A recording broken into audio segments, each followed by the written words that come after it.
नमस्कार. मिती ग्रुप प्रस्तुत साहित्य रंग या कार्यक्रमात आपल्या सगळ्यांचं स्वागत आहे. साहित्याचे विविध पैलू उलगडताना खरंच आनंद होतोय, की किती प्रकाराने लेखक लिहितायत, कविता होतायत आणि कविता असेल, ललित लेखन असेल, कथा असतील, या सगळ्या माध्यमातनं लेखक व्यक्त होतायत आणि लेखकांचं हे व्यक्त होणं काळानुरूप बदलतंय आणि आजच्या काळातले नेमके विषय कसे घेतले जातायत, नेमक्या कोणत्या पद्धतीने ही भाषा शैली विकसित होते, या सगळ्याच गोष्टी साहित्य रंगमधनं आपल्या समोर येत आहेत.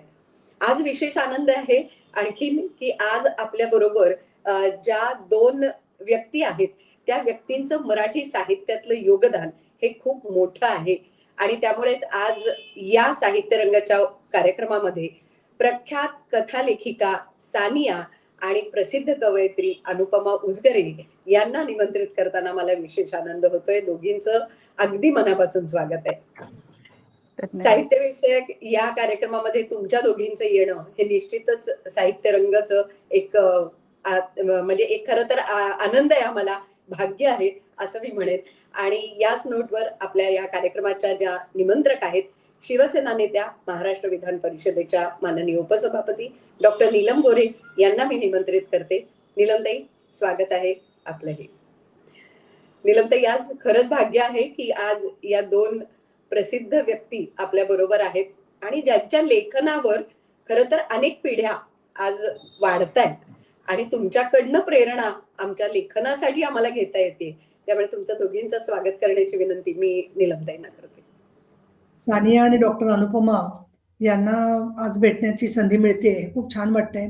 कारण साहित्यातून तुम्ही भेटतच होता आणि मी असं म्हणेन सानियांच्या बद्दल बोलत असताना की अशा आपण लेखनामध्ये खरं तर करत नाही की कोण बिनीचं, कोण आघाडीचं, कोण पुढचं मागचं, पण तरीही महाराष्ट्रातल्या आणखीन भारतातल्या सुद्धा स्त्री जीवनामधल्या बदलत्या सगळ्या मानसिक, शारीरिक, भौतिक सगळी स्थलांतरं त्याची नोंद अत्यंत संवेदनशील पद्धतीने, आणि त्यांना स्त्रीवादी म्हटलेलं चालेल की नाही मला कल्पना नाहीये, परंतु स्त्रीच्या जीवनातल्या भावविश्वाबरोबर समाजातली गुंतागुंत सुद्धा तेवढ्याच ताकदीने व्यक्त करणाऱ्या लेखिका म्हणून सानिया यांची ओळख आहे. आणि खरं सांगायचं तर वाचकाला जेव्हा असं वाटतं ना की आपल्या हृदयाचंच म्हणणं व्यक्त करतायत लेखक आणि लेखकाला त्यांच्या अंतःकरणातलं कळत असतं, तेव्हाच ते लेखन सामर्थ्यशाली होतं. आणि सानिया या दृष्टीने एक महाराष्ट्रातल्या महिलांच्या साहित्यामधल्या सर्वप्रथम दूत आहेत असं मी त्यांना जरूर शब्द वापरीन. तुम्ही या बाबतीत यशस्वी ठरलेले आहात आणि तुमचं साहित्य विपुल आहे. महाराष्ट्रात मला तर वाटत नाही कुठल्याही साहित्यिकाला आणि भारतामध्ये सुद्धा की सानियांचं नाव माहिती नसेल, परंतु असे आपल्यासारख्या ज्या सर्जनशील लेखिका असतात त्यांना स्वतःचं कौतुक वगैरे फारसं आवडत नाही, पण वस्तुनिष्ठ पद्धतीने बोलायचं झालं तरी सुद्धा अगदी वेगवेगळे कथासंग्रह आपण लिहिलेले आहेत आणि दिवाळी अंकांमध्ये तर तुमच्या कथा वाचणं हा पहिला दिवाळी अंकामधला आमचा अजेंडा राहिलेला आहे. आणि त्यात शोध, प्रतीती, अशी वेळ, खिडक्या, दिशा, घराच्या ओळख, भूमिका, वलय, प्रयाण, परिमाण, ओमी अगे, पुन्हा एकदा, असे अनेक त्यांनी कथासंग्रह तुमचे झालेले. त्यातल्या अनेक कथा मी स्वतः वाचलेल्याही आहेत, त्यांची मी फॅन आहे, अनेक जणांना सांगितलेलं आहे त्यांच्याबद्दल, त्याच्याबद्दल बोललेलो आहे. आणि आपली एक कॉमन परिचित मैत्रीण म्हणजे विद्याबाळ, तर विद्याताई आणखीन गौरी देशपांडे आणि सानिया असं एक त्रिकूट मला आठवते. त्याप्रमाणे भागवतांनी तिघांचा दीर्घ संवाद होता, तो सुद्धा खूप गाजला होता, वाचण्यासारखाच होता. आणि कथासंग्रहकार आपण म्हणतो कथाकार, पण ते कादंबरीकार पण आहेत आणि त्यांनी स्थलांतर, आवर्तन, अवकाश, निरंतर वाटेवर ललित लिखाण केलेले आहे, अनुवाद केलेले आहेत. दुसरं मला असं वाटतं की तुम्ही स्वतः स्वयंसेवी समुपदेशक आणि प्रशिक्षक म्हणून सुद्धा 25 वर्ष काम करताय, त्याच्यामुळे मानवी मनाचे अनेक कंगोरे फार ताकदीने त्यामध्ये उतरले असावेत. आणि तुमचं मुळाची जी वैचारिक चौकट आहे ती एक मी तर असं म्हणेन की उद्योगशील जगामध्ये ज्या प्रकारचा अनुभव तुम्ही घेतलेला आहे आणि परत कुटुंबामध्ये, आसपासच्या जगामध्ये अत्यंत संवेदनशील दृष्टीने बघत असताना सर्जनशील लिखाण करण्याचं एक कार्य सातत्याने तुम्ही केलेलं आहे. त्याचबरोबर साहित्याचे त्यांच्याही अनुवाद झालेले आहेत, त्याच्यामध्ये ऑक्सफोर्ड युनिव्हर्सिटी प्रेसने देअर आफ्टरचा आणि 5 नॉवेल्स बाय विमेन रायटर्स मध्ये त्यांच्या लिखाणाचा समावेश आहे. हिंदी कथासंग्रह आहेत, उर्दू, बंगाली, गुजराती, जर्मन, इंग्रजी भाषेत अनुवाद झालेले आहेत. आणि तुम्ही मगाशी सांगितलं ललित लेखन तुम्ही केलेलं आहे आणि दीर्घ मौनाची या शशी देशपांडे यांच्या दॅट लॉंग सायलेन्सचा मराठी अनुवाद केलेला आहे. पण तुम्ही बंगलोरमध्ये राहून एवढं लिखाण केल्यामुळे आम्हा पुणेकरांची तुम्ही चांगली खोडकी जिरवलेली आहे. कारण त्यांनी चांगले मोठमोठे लेखक मधल्या काळात पुण्यामध्ये आलेले आहेत आणि त्याच्यामुळे तरी बंगलोरमध्ये कुठे मी मस्करी करते म्हणजे असा विषय नाही. परंतु आम्हाला असं सगळ्यांना पुणेकर मुंबईकर असं म्हणायला आवडतं ना तिथलेच लेखक असले की. पण तुम्ही ते त्या नियमाला अपवाद म्हणून सिद्ध केलेला आहे आणि तो योग्यच अपवाद आहे, त्याच्यात काही शंका नाहीये. दुसरं तुम्हाला मराठी लोकांचं प्रेमळ गराडा जरी असला तरी सुद्धा त्यातून स्वतःची मुक्तता करून घेणं सोपं होत असेल, कारण तुम्ही बंगलोरमध्ये राहत असल्यामुळे थोडंसं. पण मराठी भाषिक जे आहेत तिथलं जग परत ते खूप व्हायब्रंट आणि ज्याला आपण म्हणू की फार उत्साही लोक आहेत. साहित्य संमेलन किंवा याच्यात किंवा वेगवेगळ्या निमित्ताने पोचणं आपल्यापर्यंत हे ते करत असतात आणि त्या दृष्टिकोनातून साहित्य रंगाचा हा जो कार्यक्रम आहे त्याबद्दल तुम्हाला उत्तराने फोनवर सांगितलं असेल दोघींनाही. पण महत्वाचं म्हणजे लेखक चं लिखाण वाचल्यावरती, साहित्य पाहिल्यावरती, समजून घेतल्यावरती सुद्धा त्या लेखकाशी स्वतः आपण काहीतरी ऐकावं, त्यांच्याशी बोलावं अशी एक आपली वाचकांची अपेक्षा असते. दुसरं साहित्य संमेलन किंवा इतर जे व्यासपीठ आहेत त्याच्यामध्ये फार मर्यादित स्वरूपामध्ये बोलणं होत असतं. आणि तिसरं म्हणजे हे जे युट्यूबवरचे चॅनेल्स आहेत ती बऱ्यापैकी काही काळ राहिलेली असतात त्याच्यावरती. निदान आजच्या घडीला आपण 5 ते 10 वर्ष तरी युट्यूबवरती हे राहील असं खात्रीने म्हणू शकतो. आता अर्कुट किंवा इतर काही समाज माध्यमांचं जसं झालं तसं युट्यूबचं होणार नाही अशी अपेक्षा धरून, पण तरी फेसबुकवरून, ट्विटरवरून आम्ही व्हॉट्सअपवरून सगळ्या वृत्तपत्रांनाही या लिंक शेअर करत असतो. आणि त्याचा एक फायदा होतो की जगभरातले किंवा भारतामधले जे मराठी वाचक आहेत त्यांना कुठल्याही वेळेला तुम्हाला शोधून काढून भेटणं हे शक्य होऊ शकतं. हा एक त्याचा मोठा फायदा आहे. आमच्या अजून एक निदर्शनाला आलं की वृत्तवाहिन्यांमध्ये तर माझा सातत्याने संचार असतो राजकारणामुळे, परंतु त्याच्यामध्ये साहित्याला फारशी जागा नाहीये. कधी काळी होणारी कवी संमेलनं किंवा एखादं बॅनर लाईन न्यूज की अमक्याला अमुक पुरस्कार मिळाला, त्याच्या पलीकडे फार तपशीलवार चर्चा साहित्याची होत नाही. आणि मग अशा वेळेला सगळी वाहिन्यांवरची स्पेस ही अशा वेगवेगळ्या राजकीय आणखीन अन्य गोष्टींना गेल्यावरती, क्रीडा आणि या गोष्टींना गेल्यावर मग साहित्याला काय राहिलं. त्याच्यामुळे आम्हाला असं वाटलं की आपण एक छोटा प्रयोग सुरू करूया. आणि म्हणून उत्तराने आणि आम्ही आता जवळजवळ 36 भाग त्याचे केलेले आहेत आणि त्याच्यामध्ये तुम्हाला जे वाटतंय ते तुम्हाला जे आवडतंय ते तुम्ही मांडावं हा त्याच्यातला हेतू आहे. आणि दुसरं मुलाखतीमध्ये आम्ही हा विचार केला दोघींनी की खूप प्रश्न विचारत बसल्यावरती साधारणपणे प्रश्न विचारणारा माणूस कधी थांबतोय याची प्रेक्षक आणि स्वतः मुलाखत असलेले लोक वाट बघत असतात. आणि म्हणून आम्ही त्याच्यात शांत राहून फक्त सुरुवातीला आणि शेवटी बोलायचं आणि तुमच्या दोघींसाठी ही वेळ आपण दिलेली आहे. त्यामुळे सानियांची ओळख जी आहे ती अगदी लक्षवेधक अशी आहे. डॉक्टर अनुपमा निरंजन उजगरे तुमची 26 साहित्य वेगवेगळ्या प्रकारचं प्रकाशित झालेले आहे आणि त्याच्यात संपादित परत 24 आहेत. महाराष्ट्राचा खाद्य संस्कृती कोश हा पण तुम्ही त्याच्यात योगदान दिलेलं आहे. अनुवादित आहे. तुम्ही बहुभाषिक कवी संमेलनात भाग घेतलेला आहे. साहित्य संस्कृती मंडळाच्या तुम्ही आणि साहित्य अकादमीच्या अखिल भारतीय मराठी साहित्य महामंडळाच्या तुम्ही समन्वयक मानद सदस्य आहात.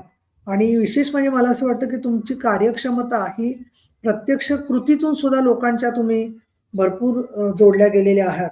त्याचबरोबर तुम्ही मराठी ख्रिस्ती साहित्य संमेलन याच्या अध्यक्ष म्हणून काम केलेलं आहे.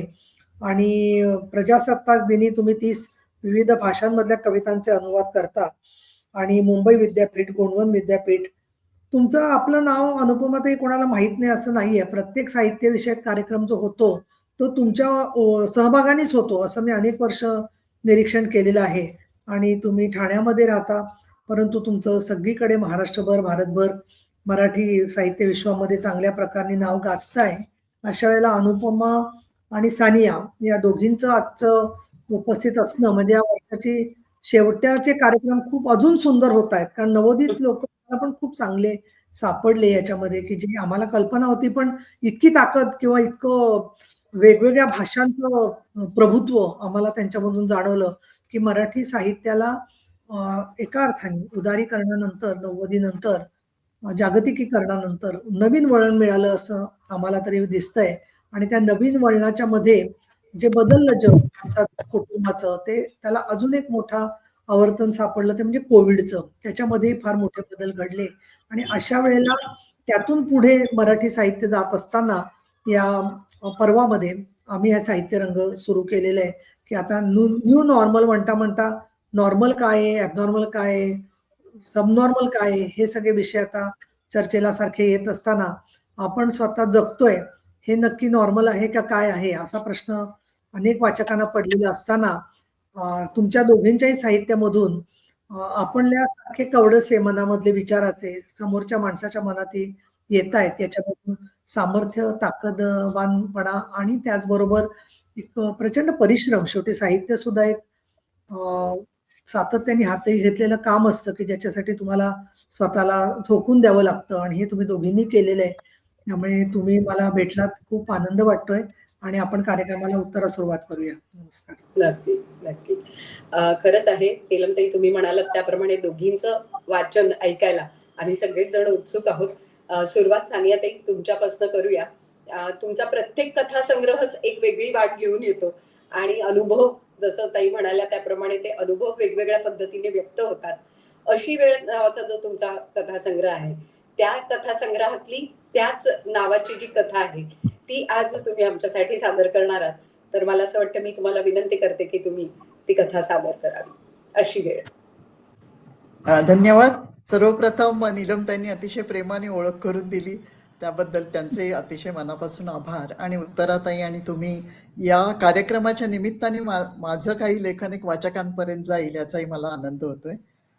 तुम्ही म्हणालात तसं अशी वेळ या संग्रहातली अशी वेळ याच नावाची कथा आहे. त्यातला एक थोडा सुरुवातीचा भाग मी वाचते.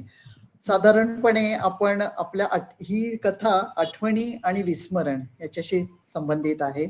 कारण आपण जसजसं आपलं वय होत राहतं तसतसं आपण विसरतोय की काय, आपल्या आठवणी आपल्यापासून दूर जात आहेत की काय, अशी एक जी शंका आणि धास्ती मनात असते, त्या तशी धास्ती या नायिकेला आहे.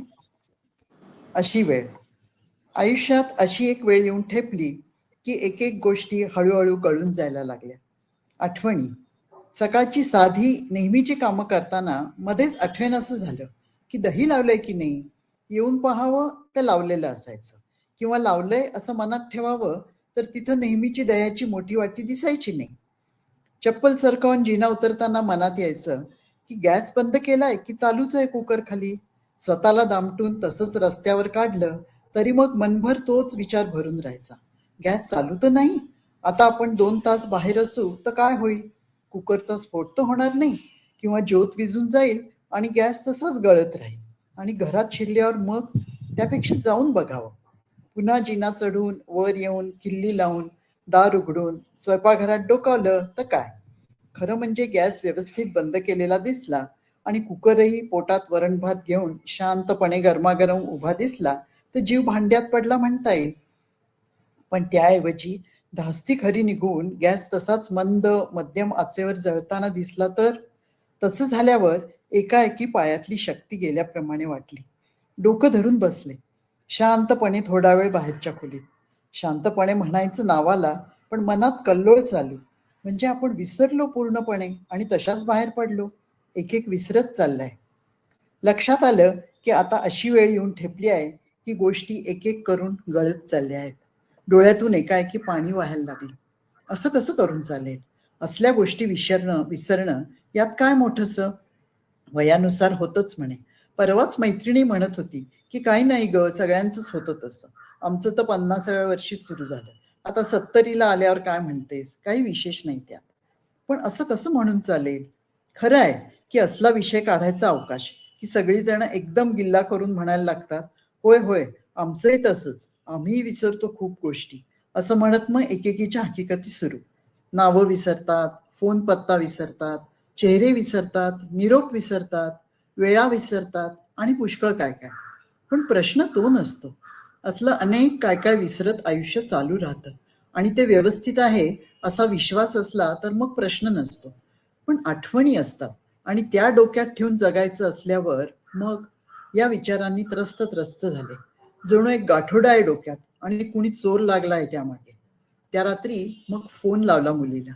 खरं तर चांगली वेळ लक्षात ठेवून लावला. म्हटलं की आईचा फोन म्हटल्यावर बरं वाटेल तिला, पण अंदाज चुकलाच वाटतं.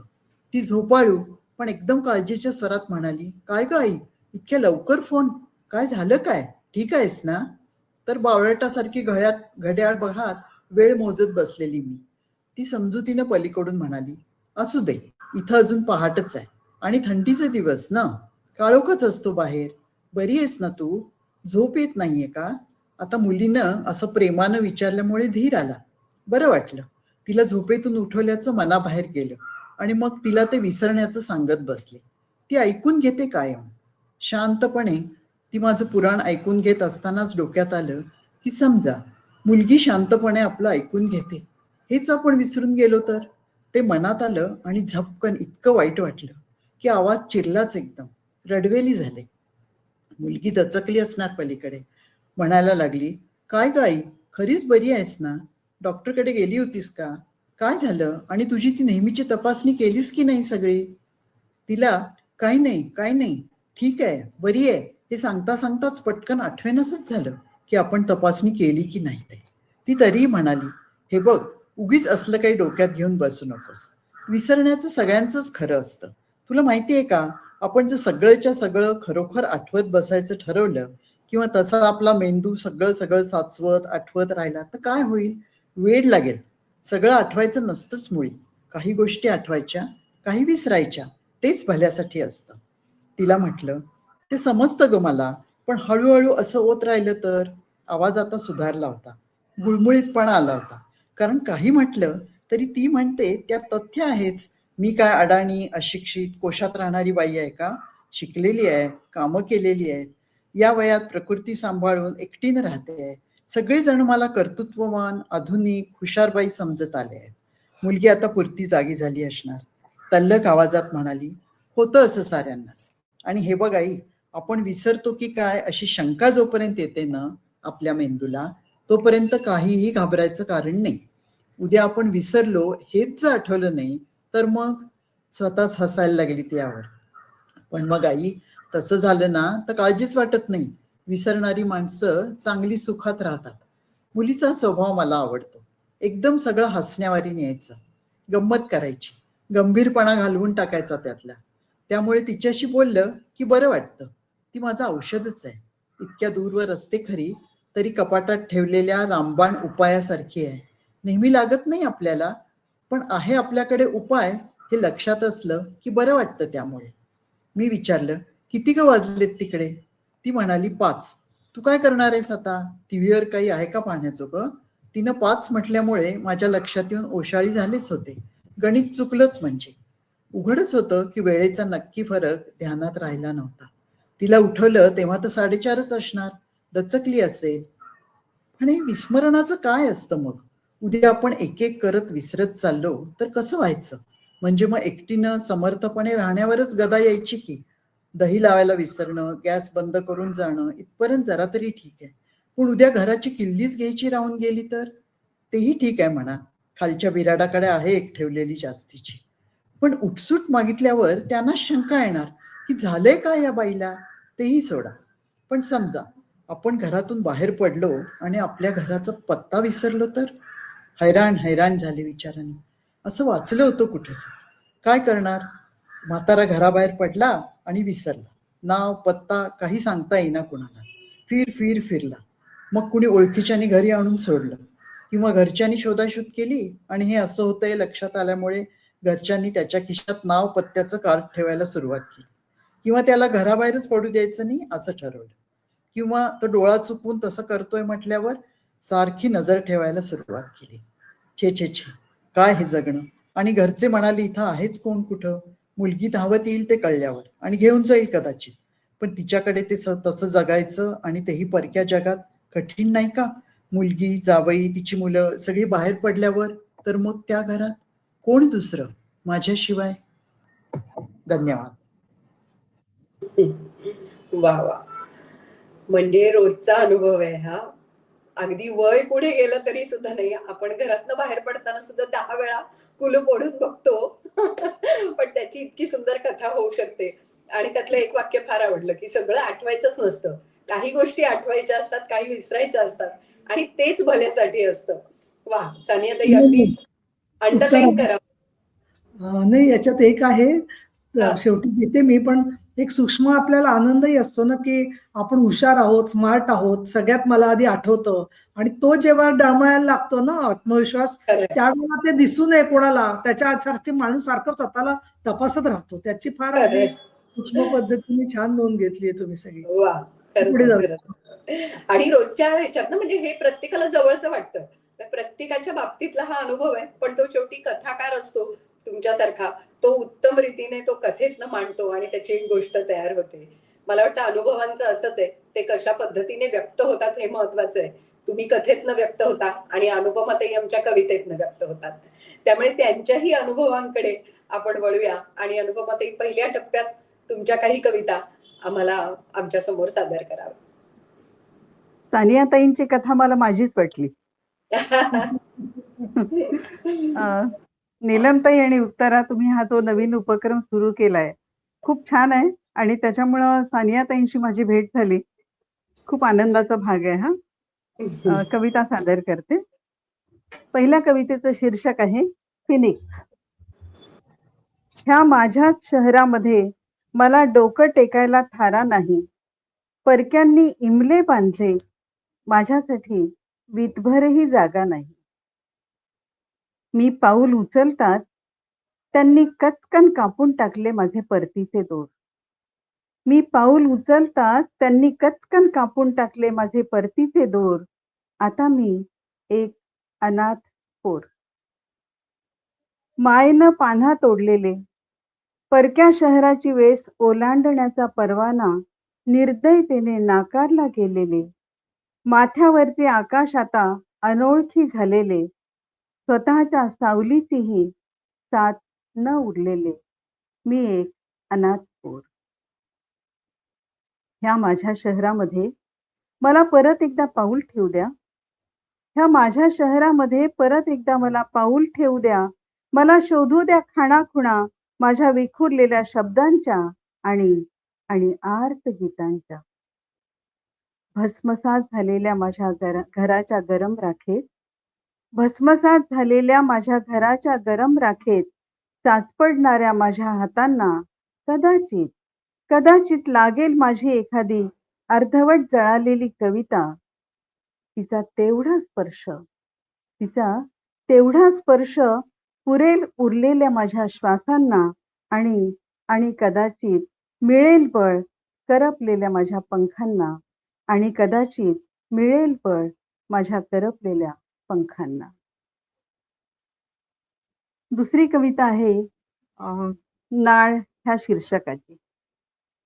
ज्यांच्याविषयी आपल्याला अत्यंतिक जिव्हाळा असतो, पण त्यांच्याकडून आपल्याला परकेपणाची वागणूक जेव्हा मिळते तेव्हा काय वाटतं ते ह्या कवितेत मांडलेलं आहे. कवितेचं शीर्षक आहे नाळ. ह्या तुमच्या शहराशी माझी नाळ जोडली होती, ह्याचा प्रत्यक्ष पुरावा माझ्यापाशी नाही. ह्या तुमच्या शहराशी माझी नाळ जोडली होती, ह्याचा प्रत्यक्ष पुरावा माझ्यापाशी नाही. म्हणून का तुमच्या पानाफुलांनीही माझ्याशी बोलू नये? आज तुमच्या रस्त्यांनी माझ्या पावलांना ओळख नाकारावी, ह्याचं फारसं दुःख नाही. आज तुमच्या रस्त्यांनी माझ्या पावलांना ओळख नाकारावी, ह्याचं फारसं दुःख नाही. पण कधी काळी सावली पुरवणाऱ्या बाभळींनीही आज संन्यस्ताची भूमिका घ्यावी. पाखरांना मी बोल लावणार नाही. पाखरांना मी बोल लावणार नाही. बोलून चालून दिगंताचे प्रवासीच ते. पाखरांना मी बोल लावणार नाही. बोलून चालून दिगंताचे प्रवासीच ते. पण मातीला देखील आपल्या कणाचा पुसटचाही आठव नसावा. खरंच का मातीचं मातीत जिरून गेलंय? खरंच का मायेचं सारं विरून गेलंय? माझ्या कपिलेची कितवी पिढी ही? माझ्या कपिलेची कितवी पिढी ही? मला अस्वस्थ पाहून साईच्या करुण डोळ्यांनी का हंबरते आहे ही? आत्ता वाटू लागले ह्या तुमच्या शहराशी जोडलेल्या नाळेचा पुरावा मला सापडतो आहे. ह्या तुमच्या शहराशी जोडलेल्या नाळेचा पुरावा मला सापडतो आहे. आणि पुढची कविता आहे खेळ. लहानपणी जे खेळ खेळले जायचे त्यातला हा एक खेळ. त्याच्यामध्ये आजी आणि नात यांचा संवाद आहे. प्रथमच वाचते मी ती जाहीरपणे. शेणानं सारवलेलं अंगण होतं, मुलींनी बस्त रिंगण घातलं होतं. शेणानं सारवलेलं अंगण होतं, मुलींनी बस्त रिंगण घातलं होतं. त्यांच्या मागून रुमाल हातात लपवून मी फेरी घालत होते. रुमाल टाकावा कुणाच्या मागे विचार करत होते. तालासुरात म्हणत होते, माझ्या आईचं पत्र हरवलं. रिंगण बोलत होतं, ते मला सापडलं. पलीकडे आजी पाखडत होती रवा. म्हणाली, मुळात वस्तू हरवतात कशा आणि केवढा त्याचा गवगवा. खेळतोय ग आम्ही, हरवतं खेळात काही बाई. हरवतं ज्यात काही बाई, असले खेळ खेळू नयेत बाई. तुमचं नाही कधी हरवलं काही? नाही कसं, नाही कसं. मातीचा खोपा सजवता सजवता मातीला मिळाली माणसं चार. अख्खा कोहिनूर हरवला बघता बघता. अख्खा कोहिनूर हरवला बघता बघता. खेळच तो, कसली जीत कसली हार. खेळात हरवलेलं गवसत नसतं. खेळात हरवलेलं गवसत नसतं, म्हणून खेळात सुद्धा काही हरवायचं नसतं. मग मी खेळायचंच नाही? नाही कसं, नाही कसं. अंगण तुझं, तुझ्या अंगणात डाव तुझा. अंगण तुझं, तुझ्या अंगणात डाव तुझा. तुझ्या डावात हरवणार नाही असं काहीही खेळ माझे बाई. तुझ्या डावात हरवणार नाही असं काहीही खेळ माझे बाई. धन्यवाद. बापरे, अनुपमते, विषयांचं इतकं वैविध्य आणि खरं तर त्या प्रत्येकामधनं आमचीच गोष्ट तुम्ही सांगताय असं खरं तर त्या प्रत्येक कवितेमध्ये जाणवलं. विशेषतः खेळ हा तर म्हणजे असा विषय आहे की तो प्रत्येकीला तिचं अंगण मोकळं करून देणार आहे आणि तो तुमच्या कवितेतनं मांडला गेला. खूप खूप छान वाटलं आणि अशाच काही पुढच्या कविता तुमच्याकडनं ऐकायच्या आहेत. पण स्त्री जीवनाचा आणखी एक महत्वाचा भाग असतो. जसं म्हणजे कथा कादंबऱ्यांमधनं कदाचित येत नाही, पण रोजची स्त्री हा विचार करते ना, संसारी स्त्री किंवा करिअरवाली स्त्री सुद्धा, की उद्या जेवायला काय करायचं, हा जसा एक मोठा महत्वाचा प्रश्न असतो. कदाचित त्यावर एखादी कथा झाली पाहिजे. तसंच घरातला पसारा म्हणजे तो इतक्या पद्धतीने आवरला तरी सुद्धा प्रत्येकीचा पसारा वेगळा असतो. म्हणजे जो प्रत्यक्ष पसारा, विचारांचा पसारा आणि अनुभवांचा पसारा, या सगळ्यातनच मला असं वाटतं सानियाताई तुमची जी पुढची कथा आहे, सुरुवातीचे दिवस या तुमच्या कथा संग्रहातली ती आहे. त्यामुळे तो तुमचा तुम्ही मांडलेला पसारा आम्हाला आज तुमच्याकडनं ऐकायचा आहे. पसारा ही कथा सादर करा. हो, या माझ्या कथेचं नाव आहे पसारा. आता उत्तराताई म्हणाल तशी ती सुरुवातीचे दिवस या कथासंग्रहात आहे.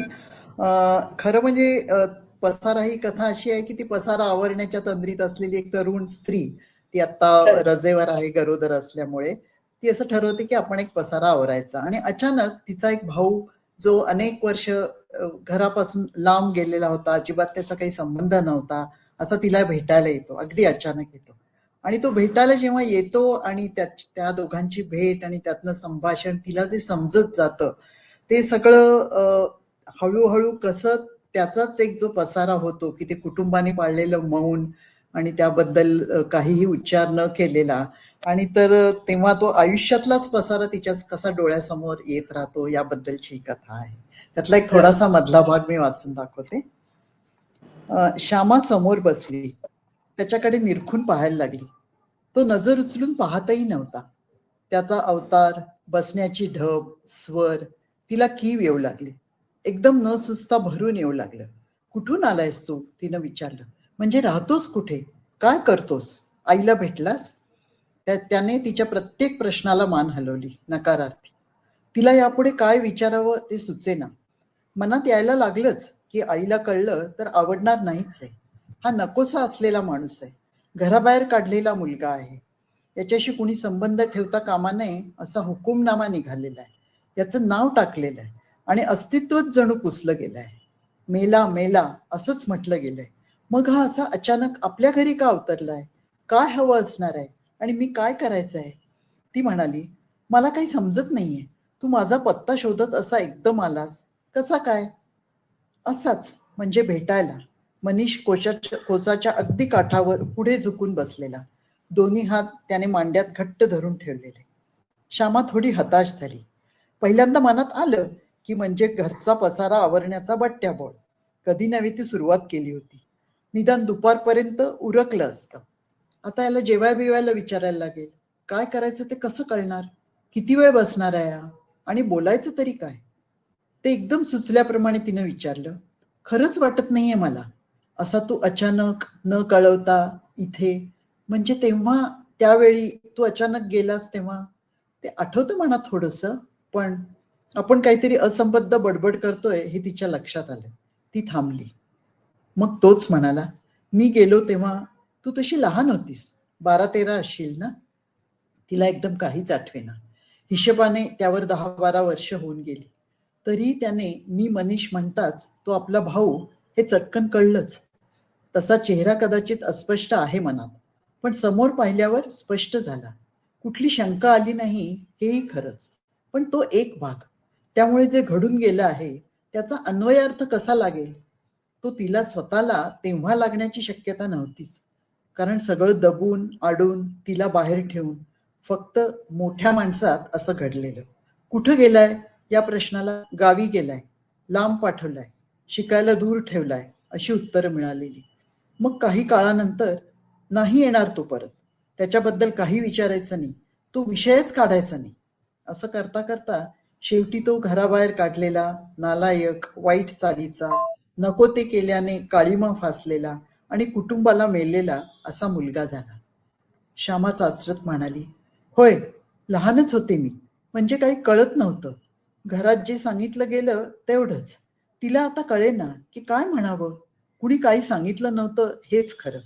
एक दोनदा विचारलं आईला की कुठे पाठवलंय त्याला, तर ती ओरडून म्हणाली, तुला कशाला हव्यात चौकशा? तो आपल्याला मेलाय म्हणून सांगितलं ना, त्याचं नाव नाही काढायचं. मग गप्प बसायला लागलं. मनात भीतीबरोबर उत्सुकता होती, पण तिला वाव नाही मिळाला. मग ते मनात आत कुठेतरी ढकलून देऊन विसरलं गेलंय असं म्हणायची सवय झाली. कधी वेळ आली नव्या लोकांना भेटायची आणि कुणी विचारलं मुलं किती, की आई बेमालूमपणे 2 असं उत्तर द्यायची. पहिला मोठा मुलगा अस्तित्वात उरला नाही. कदाचित वेळ आली तेव्हा तो गेला असं सांगितलेलं श्यामाच्या आठवणीत आहे. तेव्हा चटका बसला होता, पण त्यावर बोलायचं धाडच झालं नाही. मग संदेशशी लग्न ठरल्यावर समजेना की काय सांगायचं त्याला. आईचं उत्तर, सांग, होता एक भाऊ थोरला, पण वारला तो आजारपणात. खरंच आहे ते. श्यामा तेव्हा थोडी चिडून म्हणालेली, खरं कुठं आहे? मग त्याला आजार झाला होता म्हणून तो दूर पाठवला, तुम्हा दोघांना त्याची लागण होऊ नये म्हणून. तिथे तो गेला. आई किती थंडपणे म्हणाली. आजारी मुलाची शुश्रूषा करतात घरचे. श्यामा तेव्हा धीट होऊन म्हणाली, लांब पाठवतात? तुला काय कळतंय त्यात? कसला आजार, कुठे पाठवला? मला काही बोलायचं नाही. तूही विचारू नकोस. त्या लोकांना एवढं पुरेसं आहे. जास्तीचं बोललीस तर कोणी लग्न करायला तयार नाही व्हायचं. माहिती नाही हे शहाणपणाचं आहे, समजलं? पण आई, तुला काहीच वाटत नाही, आठवण पण येत नाही, असं कसं करू शकलात तुम्ही? असल्या प्रश्नांना उत्तरं देण्याची पद्धत नव्हती. कुटुंबात काही गोष्टी काहींनाच ठाऊक असणार होत्या. स्पष्टीकरण देण्याची कुणाचीच जबाबदारी नव्हती.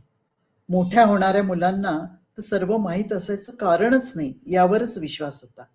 सहजपणे एका मुलाला लांब पाठवणं आणि तो मेला अशी आवई उठवणं सहज साध्य झालं. केली असेल कुणी कुचबुच, विरली असेल हळूहळू. लोक काय लक्षात ठेवतात सगळं? दुर्लक्ष करतात, फार तर आपापसात बडबडतात. आता मनीष असा समोर अवघडून बसलेला, खंगलेला आणि उदास चेहऱ्याने. धन्यवाद.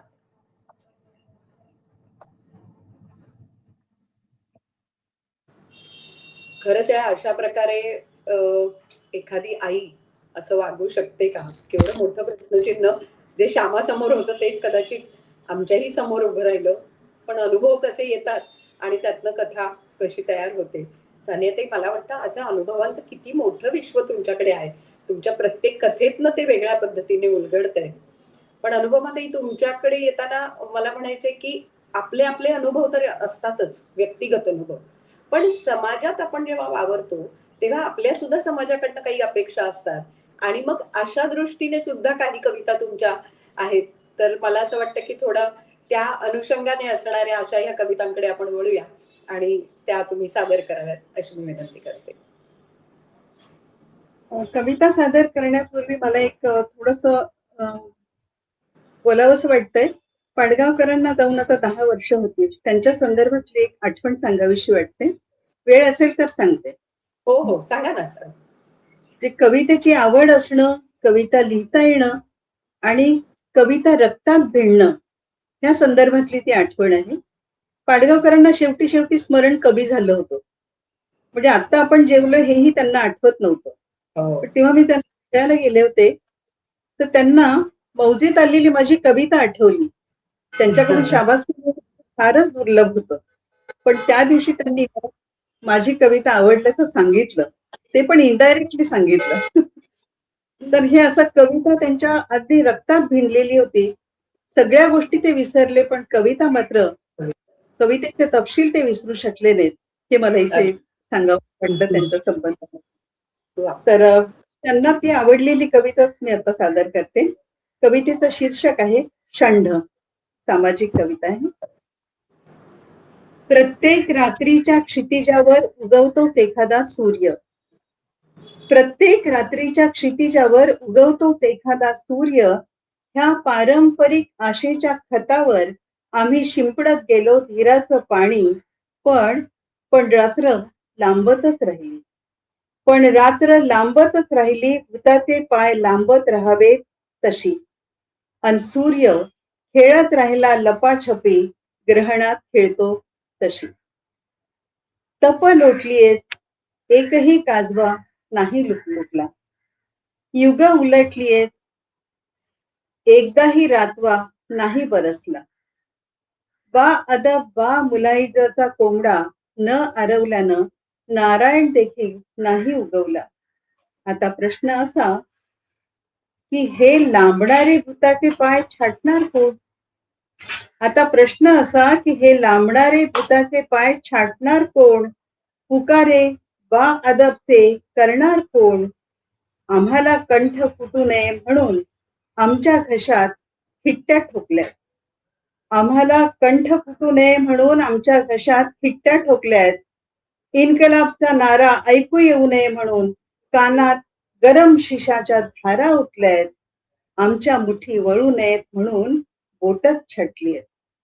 आमच्या मुठी वळू नयेत म्हणून बोटच छाटलीयत आणि डोळ्यात अंगार फुलू नये म्हणून बुबुळात काचमणी खोचलेत. आता रात्र सरून सूर्य उगवला तरी आम्हाला कळणार नाही. आता रात्र सरून सूर्य उगवला तरी आम्हाला कळणार नाही. आम्हाला तुडवून ते पलीकडे पसार झाले तरी आम्हाला जाणवणार नाही. इतके झालोय थंड आम्ही, इतके झालोय षंढ आम्ही, इतके झालोय थंड आम्ही, इतके झालोय षंढ आम्ही. दुसरी कविता पर्यावरणासंबंधी आहे आणि त्याच्या आधी एक असते ती माझं स्वगत आहे, माझं चिंतन आहे असे समजायला हरकत नाही. कवितेचं शीर्षक आहे किमान पक्षी. पक्षी कधी आकाशाला कुंपण घालत नाही. पक्षी कधी आकाशाला कुंपण घालत नाहीत. मासोळेही पाण्यावर सीमारेष आखत नाहीत. वारे कधी चौकटीत वाहताना दिसत नाही. गरज भिंतींची छपरांची माझ्याशिवाय कुणालाच वाटत नाही. पक्ष्यांचे थवे झाडांची अदलाबदल किती सहजतेने करतायत. पक्ष्यांचे थवे झाडांची अदलाबदल किती सहजतेने करतायत आणि थव्या थव्याने आकाशात मौजेने विहरत आहेत. झाड हक्क सांगत नाही एकाही थव्यावर. झाड हक्क सांगत नाही एकाही थव्यावर. आकाश बरसतय चांदण पृथ्वीवर. झाड आनंदाने ढाळतय फुलं भुईवर. वारं मनसोक्त हुंदडतय, माझंच मन चिंतेला का पोखरतय. मला झाड होता येईल, मला झाड होता येईल, मला पक्षी होता येईल, किमान पक्षी मला देव माणूस होता येईल, किमान पक्षी मला देव माणूस होता येईल. आणि शेवटची कविता शीर्षक आहे अंतर्नाद. झाड गदगदून सांगत राहिलं एकेकाळी राहून गेलेल्या पाखरांविषयी. झाड गदगदून सांगत राहिलं एकेकाळी राहून गेलेल्या पाखरांविषयी, पर्यटनार्थ आलेल्या पाहुण्यांविषयी, सावलीत विसावलेल्या वाटसरूंविषयी, मायाळू मालकाविषयी आणि आणि त्याच्या बेदरकार वारसांविषयी. झाडाला कळलंय त्याचा सौदा झाल्याचं, झाडाला कळलंय त्याचा सौदा झाल्याचं, इथल्या हवा पाण्यावरचा त्याचा हक्क संपल्याचं, त्याच्या मुळाशी कुऱ्हाड ठेवल्याचं त्यानं ऐकलंय आकान. त्यानं ऐकलंय आकान पानोपानी शहारलेल्या फांद्यांचा. झाडाच्या मनात तीव्र इच्छा, झाडाच्या मनात तीव्र इच्छा, आत्ता वीज कोसळेल तर बरं, घावागणिक मरण्यापेक्षा ते बरं.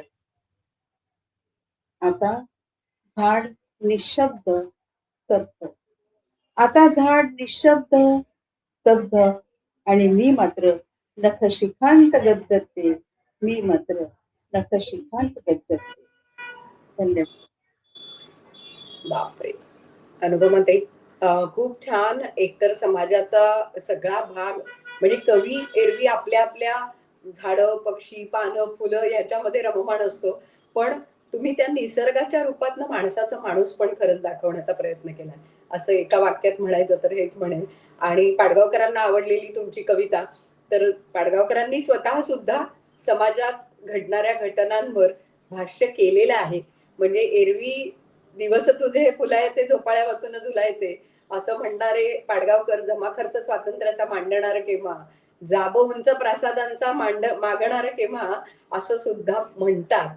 त्यामुळे त्यांनी तुमच्या कवितेला दाद दिली हे खरंच खूप मोठं आहे. आज आम्ही खूप आवडलंय तुमचं दोघांचंही लिखाण, दोघींचं. मी नीलमताईंना विनंती करेन की समारोपाच्या दृष्टीने या दोघींबद्दल, यांच्या लिखाणाबद्दल आपण काय सांगाल?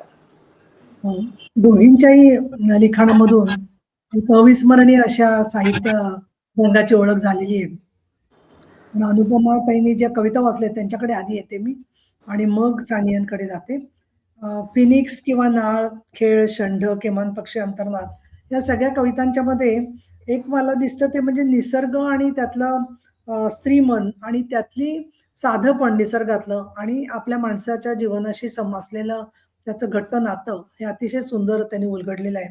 त्याच्यामध्ये एक फिनिक्स सारख्या याच्यामध्ये एक हे पण आहे, अंगारे पण आहेत, एक वेगळ्या प्रकारची अस्वस्थताही आहे की आम्हाला चिरडून टाकलेलं आहे. आणि एका अर्थाने शहरीकरण तिथे वेगाने होतं त्यावेळेला मोठ्या प्रमाणामध्ये माणसांचा असा आक्रोश आपल्याला एका बाजूला दिसतो.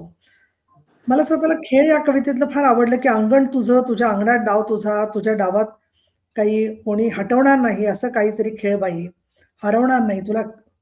मला तो प्रश्न पडतो की आपलं अंगणच घेऊन जातं कोणीतरी सगळं, मग स्वतःचं अंगण परत तयार करायचं, परत ते आपण त्यात डाव खेळायचा, अशी मोठ्या प्रमाणात स्त्रीच्या वाट्याला आलेली आहे गोष्ट. आणि त्यामुळे अशा वेळेला अजिताचा सल्ला अगदी अनुपमाताईंनी छान ऐकलेला आहे. पण म्हणून मग खरा प्रश्न पडतो की अंगण कशाला म्हणायचं, अंगण असं आपलं कोणी घेऊन जाऊ शकत नसतं, आपलं अंगण आपल्या बरोबरच असतं असं सुद्धा जाणवतं. त्याच्यात स्वतःच त्याने उत्तर दिले पुढच्या किमान पक्षीमध्ये, पक्षी कधी आकाशाला कोंपण घालत नाहीत आणि मासोळे पाण्यावर सीमारेषा आखत नाहीत. यामधून आपल्याला अजूनही काही कविता साहित्य रंगामध्ये अनुभवत असताना दिसलं की पक्षी कधी एकमेकावरती साधारणपणे हल्ले करताना दिसत नाहीत. म्हणजे पक्ष्यांच्या बद्दलचं एक निरीक्षण त्यांनी नोंदवलेलं आहे. आणि अनुपमाताई तुमच्या कवितांच्या मध्ये जसं अंतर्मन अस्वस्थ करणाऱ्या त्या कविता आहेत तसंच त्याच्याबद्दलची संवेदनशीलता पण खूप जबरदस्तपणे व्यक्त होते. आणि म्हणून झाड निशब्द याच्यामध्ये अंतर्नाद खरा असतो. झाडांच्या भावना ज्या आहेत त्या तुम्हाला स्वतःला जाणवतात. आता बघा इथे नाशिकला तपोवनच्या इथे झाडं कापू नका म्हणून आंदोलन चाललेलं आहे. तर तिथे जरी स्वतः गेलं नाही कोणी तरी सुद्धा त्यांची अस्वस्थता आपल्याला कळू शकते. आणि म्हणून एक ज्याला आपण म्हणू सगळ्या साही कविता ज्या आहेत तुमच्या, या तुमच्या व्यक्तिमत्वाची, तुमच्या लिखाणाची ओळख करून देण्यासाठी एक सुरुवात म्हणून खूपच महत्वाच्या आहेत, सुंदर आहेत.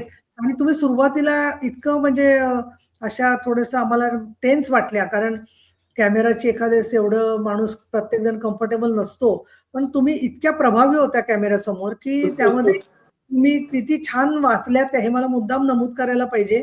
आणि अगदी हरवून जाऊन वाचल्या. त्याच्यात तुम्ही मंगेश पाडगावकरांची जी आठवण सांगितली, ती विस्मरणाची जी आहे कहाणी ना, ती खूप म्हटलं तर अशी आपण त्याच्यात हरवून जावं अशी आहे. आणि इथे मला आठवतंय की आता मी जेव्हा चंद्रपूरला मथुरा म्हणून ज्या बलात्कार केसच्या मध्ये महिलावरती पोलिसांनी बलात्कार केला होता आणि मग मोठं आंदोलन उभं राहिलं, त्या महिलेला मी भेटले जाऊन गावामध्ये. आणि भेटल्यावरती नंतर मग पत्रकारांना मी विचारत होते, तुम्हाला कळलं कसं? तेव्हा त्यांनी सांगितलं की सीमा साखरे ज्या आहेत कार्यकर्त्या जुन्या, त्या आता 92 वर्षाच्या आहेत, त्यांना पूर्ण विस्मरण झालेलं आहे. तर त्यांना ते विचारत होते, तेव्हा त्या मला मथुरा मथुरा स्त्री होती असं बोलल्या. आणि नंतर म्हणाल्या मथुरा तर अमक्या गावी आहे.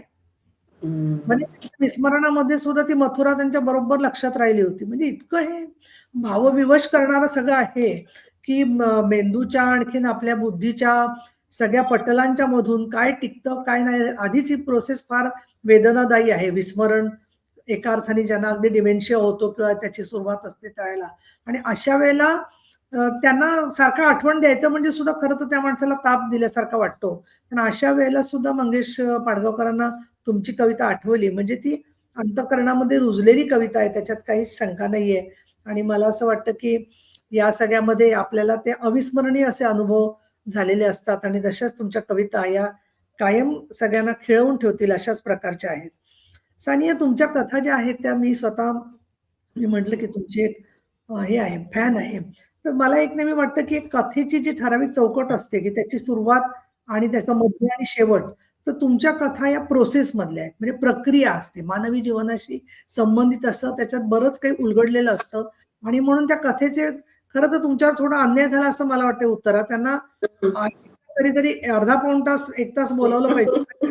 पूर्ण त्यांना आवडणारी वाचायला सांगायला पाहिजे. प्रोसेस मधल्या कथेमध्ये जेव्हा तो भाऊ आलेला आहे, त्या भावाचं अर्थात ते लेखिकेचं कौशल्यच आहे की पुढे काय होतंय वाचून सोडणं आणि पुढे लोकांना अजून खिळवून ठेवणं. त्याचबरोबर मला असं वाटतं ती एक प्रवासातलं पाऊल वाट असते आणि त्याच्यामधला तुम्ही एक एक कप्पा निवडून त्याच्या कथा लिहित असताना त्या दोन्हीमध्ये मग अशी वेळमध्ये म्हणत असताना आठवण विस्मरण, तर आज आपण बघतोय की सगळ्याच पिढ्यांच्या मध्ये बदल झालेले आहेत. आणि अनेक लोक मला असेही दिसतात की अशा प्रकारचे जे कालवा जी मनात होते ना, ती मुलगी आईचं बोलणं, मुलीने सांभाळून घेणं, तीच आई झाल्यासारखी अशा वेळेला परिस्थिती असते. आणि आईच्या मनामध्ये असं सारखं येणं की आता आपण किती आपला भार दुसऱ्यावर टाकायचा, याच्यामधून अनुभवातून आपण सुद्धा स्वतः सगळे गेलेलो असतो. आणि मुलं आता ह्याच्या संपूर्ण जगभर पसरलेली असल्यामुळे नातेवाईक वेळांचं व्यवधान हे लक्षात राहतंय, म्हणजेच विस्मरणाला सुरुवात झालेली नाही असं आपण एका बाजूला दिलासाही देऊ शकतो. पण ती जी एकटं राहणाऱ्या स्त्रिया असतात किंवा एकटा राहणारा पुरुष असेल तर त्यांना अस्वस्थ करणारी जी भावना असते. आणि असंही झालंय ना सानियाजी की एखाद्या माणसाच्या विस्मरणाचा गैरफायदा घेणारी लोक खूप वाढलेले आहेत आणि त्यामुळे त्याबद्दल सुद्धा एक माणसाला कातरता मनामध्ये येते. सारख्या विशेषतः वृद्ध महिलांना फसवणारे लोक विस्मरणाचा फायदा घेऊन मग पासवर्ड असतो किंवा टेलिफोन नंबर्स असतात किंवा अजून काही बिलं भरली आहेत का नाही याच्याबद्दलचं विस्मरण. या सगळ्या पार्श्वभूमीवरती अशी वेळ नुसती अशी वेळ नाहीये, तर तशीच वेळ प्रत्येक त्याच्या प्रोसेस मधून जात असतो. अशा प्रकारचा एक अतिशय सार्वत्रिक म्हणता येईल पण संवेदनशील पद्धतीने आणि हळुवार पद्धतीने. मला तुमच्या लिखाणाचं एक वैशिष्ट्य वाटतं की काही लेखकांना धक्के द्यायला आवडतात, धक्के देत नाही, त्याला हळुवारपणे. खरंच एखादा समुपदेशक जसा उत्कृष्टपणे हळूहळू पुढे वाटचाल करतो, म्हणजे तो करतोय हे त्याला जाणव द्यायचं नसतं समुपदेशकांनी कधी. तशा पद्धतीने तुमच्या त्या कथा घडत जातात आणि तिथे गेल्यानंतर मग मात्र प्रश्न पडायला लागतात वाचकाला. हे प्रचंड मोठं यश आहे कथेचं किंवा कुठल्याही साहित्याचं की जे तुमच्या साहित्यामधून सापडतं. पसारा या संदर्भामध्ये मनातला पसारा आधी जास्त असतो. आपल्या प्रतिभा मोडक म्हणून एक लेखिका आहेत, त्या पसारावरती भाषणच करतात. अर्धा पाऊण तास जाऊन पसारावरती त्या प्रवचन करतात. त्याच्यात त्या सांगतात की जीवनातला पसारा आवरण्यापासून ते असं आपण पसारात शेवटी नक्याम्या गोष्टी टाकून देतो ना. इथे या भावाला ज्या प्रकारे कुटुंबानी नाकारलेलं आहे, त्यातल्या नाकारलेपणातली वेदना नसली तरी अस्वस्थता या लेखिकेच्या पर्यंत आणि नायिकेच्या पर्यंत पोहोचलेली आहे. आणि त्यात कुटुंबातलं एका बाजूला आपण म्हणतो कुटुंब प्रेम आणि संस्कार देणारी आहे, एक छत्रछाया आहे, व्यवस्था आहे. पण त्याच्यात पण एक कठोर निर्णय घेतले गेले, की त्याच्यामधलं अपरिहार्यता, संवेदनहीनता किंवा दुष्टपणा सुद्धा नाही म्हणणार मी, पण मी असं म्हणेन, की एक वेगळ्या प्रकारचा निर्धार आणि मुलांना त्याच्यापासून स्वतःच्या वाचवण्याची असणारी जशी एखाद्या पक्षिणीची किंवा वाघिणीची भूमिका असेल, तशीच आईची भूमिका एका बाजूला तशी असते, की आपल्या मुलाला प्रोटेक्ट करायला किंवा मुलीला प्रोटेक्ट करायला कशाला हे सांगायचं आणि त्याच वेळेला या मुलीला तर त्या वास्तवापासून दूर जाणं शक्य नाहीये.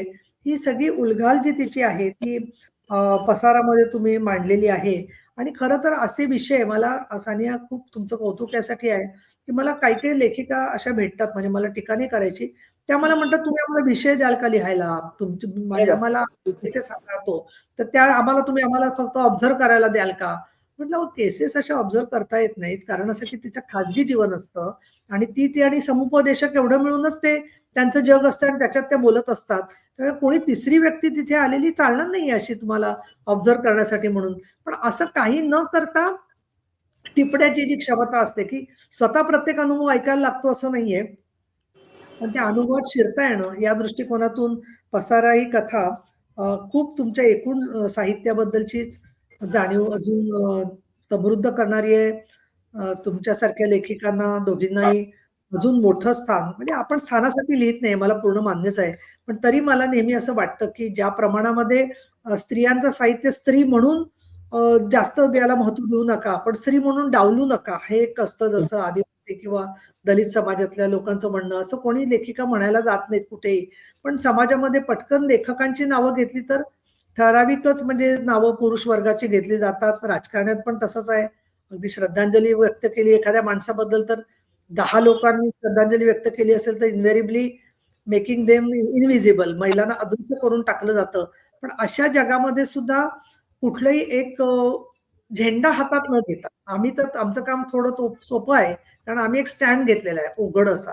तर तो स्टँड म्हटलं तर त्याचा फायदा असतो, म्हटलं तर तोटा असतो. कारण त्याच्यातली मग गुंतागुंत लिहिताना संवेदनशीलतेच्या मध्ये प्रश्न पडायला लागतात, की आपण असं लिहिलं तर मग आपण अमक्याच्या विरुद्ध होऊ का? तमक्या विचाराच्या विरुद्ध होऊ का?